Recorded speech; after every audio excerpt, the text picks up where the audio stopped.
Halo Sobat Bola, salam jumpa kembali dengan channel AC Milan Indonesia. Kami akan memberikan berita terupdate tentang tim kesayanganmu khusus kalian pecinta AC Milan. Jangan lupa like, komen, dan subscribe channel ini, agar Sobat Bola mendapatkan berita terupdate tentang tim jagoanmu, Forza Milan.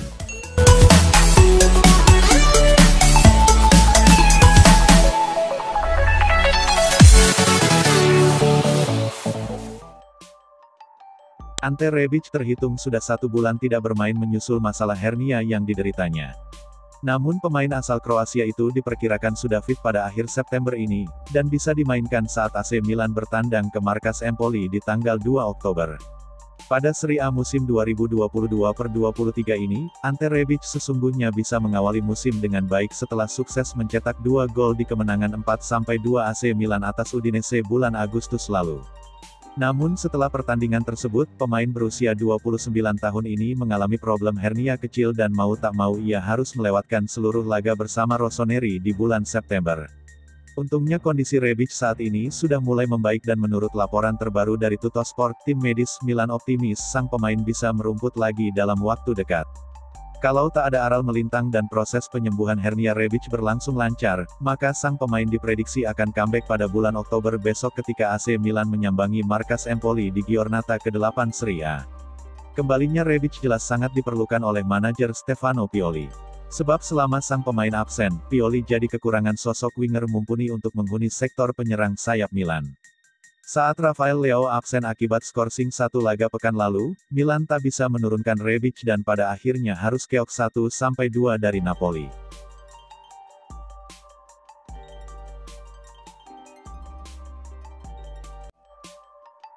Dilaporkan sebanyak 3 orang pemain AC Milan terkena masalah otot setelah Rossoneri kalah di kandang dari Napoli pada laga Serie A 2022/2023 pekan ke-7. AC Milan meninggalkan San Siro dengan poin 0 setelah kalah dari Napoli dan sekarang 3 pemain kunci mereka berjuang dengan masalah otot. 3 pemain AC Milan terkena masalah otot setelah kalah dari Napoli, tulis Football Italia, tanggal 20 September tahun 2022. Kapten Davide Calabria ditarik keluar pada babak pertama karena cedera, lalu bek sayap Theo Hernandez berjuang dengan cedera aduktor. Kemudian ada gelandang Sandro Tonali yang juga mengeluhkan cedera otot, meskipun dia masih berlatih dengan timnas Italia untuk saat ini. Saat melawan Napoli, AC Milan diketahui tertinggal skor lebih dahulu setelah Matteo Politano mencetak gol penalti sebelum waktu tanding menyentuh 1 jam. Kemudian, striker kawakan Olivier Giroud menyamakan kedudukan di San Siro pada menit 69 usai menyambut asis Theo Hernandez.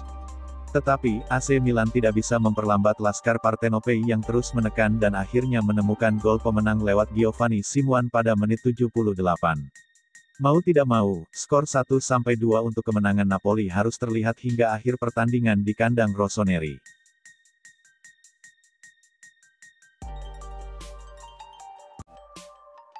Juara bertahan Liga Italia Serie A, AC Milan kembali membuka jalan untuk bisa mendapatkan salah satu bintang yang dimiliki Real Madrid, yakni Marco Asensio. Marco Asensio sejatinya bukanlah target baru AC Milan, mengingat di bursa transfer Liga Italia Serie A musim panas lalu Rossoneri juga sudah berupaya untuk bisa mendatangkan sang winger. Kini, AC Milan kembali berpotensi menyelamatkan karir pemain-pemain tak terpakai Real Madrid. Marco Asensio dinilai akan kembali berkembang jika hijrah ke Liga Italia Serie A bersama Rossoneri. Sebelumnya AC Milan memang dikenal piawai memoles sejumlah pemain Real Madrid yang mulai meredup kariernya bersama El Real karena kerap tak dimainkan.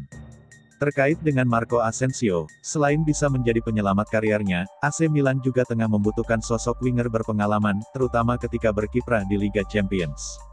Bukan tidak mungkin Marco Asensio yang kini tengah terpinggirkan di Real Madrid akan berlabuh ke AC Milan. Marco Asensio sendiri pemain yang bisa berposisi sebagai winger dan gelandang serang, itu menjadi salah satu target Rossoneri di bursa transfer musim panas mendatang.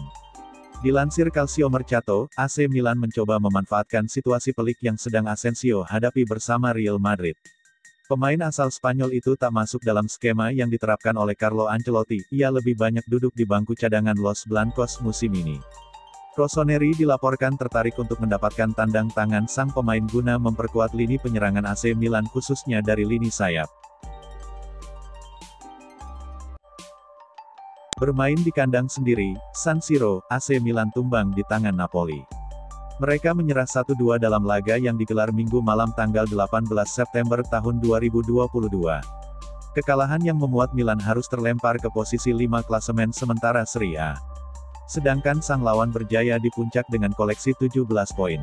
Secara jujur pelatih Stefano Pioli mengakui, sudah menduga Milan akan dibuat payah oleh Napoli. Dia juga tahu, pihak lawan bakalan sanggup membobol gawang mereka. Referensi Pioli sangat mudah. Dia melihat bagaimana Liverpool beberapa waktu lalu dibobol 4 kali oleh Napoli. Napoli cetak 4 gol ke Liverpool, jadi kita tidak bisa berpikir tidak akan kebobolan. Meski mereka pun cuma membuat 4 tembakan, kata Pioli. Ini yang sudah kita duga dari mereka. Napoli punya gelandang dan winger tangguh, serta memiliki kualitas. Kami juga bermain bagus, mungkin hanya kurang beruntung, sambungnya dikutip Football Italia. Bagi Milan, ini adalah kekalahan pertama mereka di Serie A musim ini. Total Rossoneri sudah memainkan 7 laga dengan 4 kemenangan dan 2 hasil imbang. Sedangkan Napoli meraih 5 kemenangan dan sekali bermain seri. Mereka pun menjadi tim paling produktif dengan menghasilkan 15 gol, sama seperti Udinese.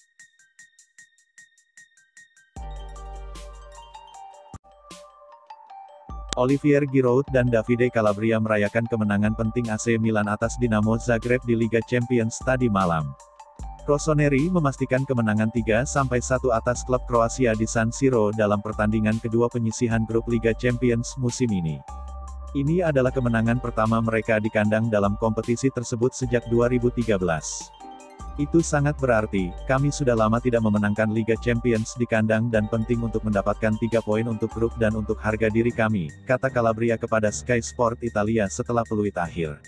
Ada pertama kali, penting lainnya di Milan saat Giroud mencetak gol Eropa pertamanya untuk Rossoneri. Mantan bintang Chelsea itu adalah satu-satunya penyerang tengah yang tersedia untuk Stefano Pioli. Adapun amunisi serang Milan seperti Zlatan Ibrahimovic, Divock Origi dan Ante Rebic mengalami masalah cedera. Pemain internasional Prancis itu mengakui itu bukan pertandingan yang mudah bagi juara Serie A itu. Sederhana, iya dan tidak. Kami tidak tenang setelah gol mereka, tetapi kami ingin memenangkan pertandingan ini dengan gaya kami, katanya kepada Sky Sport. Kami bisa saja mencetak lebih banyak gol jika kami lebih akurat dengan umpan terakhir. Kami sangat senang, itu bukan pertandingan yang mudah, tetapi kami melakukannya dengan baik, tutupnya. Milan kini memiliki 4 poin dalam 2 pertandingan penyisihan grup dan akan menghadapi Chelsea di 2 pertandingan Liga Champions berikutnya.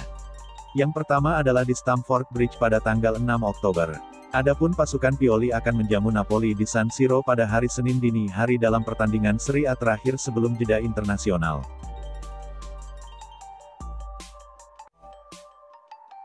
Pelatih kepala Milan Stefano Pioli mencatat langkah positif yang diambil timnya saat mereka meraih kemenangan pertama mereka di babak penyisihan grup Liga Champions musim ini melawan Dinamo Zagreb pada Rabu 14/9/20.220 malam. AC Milan menang 3-1 atas Dinamo Zagreb yang membuat Rossoneri memparti puncak grup E Liga Champions.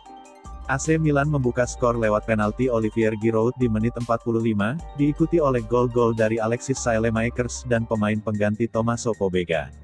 Mislav Orsic secara singkat memanfaatkannya saat ia membalaskan 1 gol untuk Dinamo Zagreb. Kemenangan itu adalah yang pertama bagi AC Milan di kandang sendiri di Liga Champions sejak September tahun 2013 ketika mereka mengalahkan Celtic 2-0.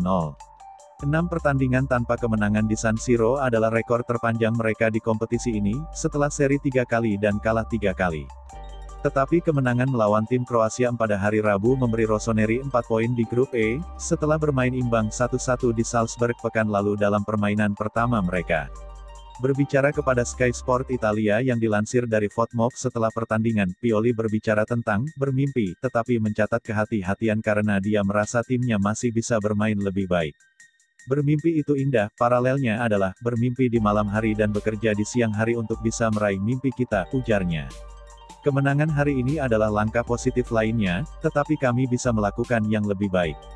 Penalti Giroud pada menit ke-45 hanyalah gol keduanya dalam 12 penampilan terakhirnya di Liga Champions. Pemain internasional Prancis itu hanya melakukan 6 tembakan dalam 6 penampilan sebelumnya di kompetisi untuk AC Milan, tetapi membuat 4 tembakan saat melawan Dinamo, dengan 3 tepat sasaran. Berbicara kepada Milan TV setelah pertandingan, Giroud menguraikan keinginannya untuk terus mencetak gol di kompetisi utama Eropa, dengan pertandingan back-to-back melawan mantan klubnya Chelsea di depan mata. Kami memulai pertandingan dengan baik, kami seharusnya bisa meningkatkan umpan terakhir dan penyelesaian akhir kami, tetapi kami sangat senang, katanya. Itu selalu menjadi emosi khusus untuk bermain di Liga Champions.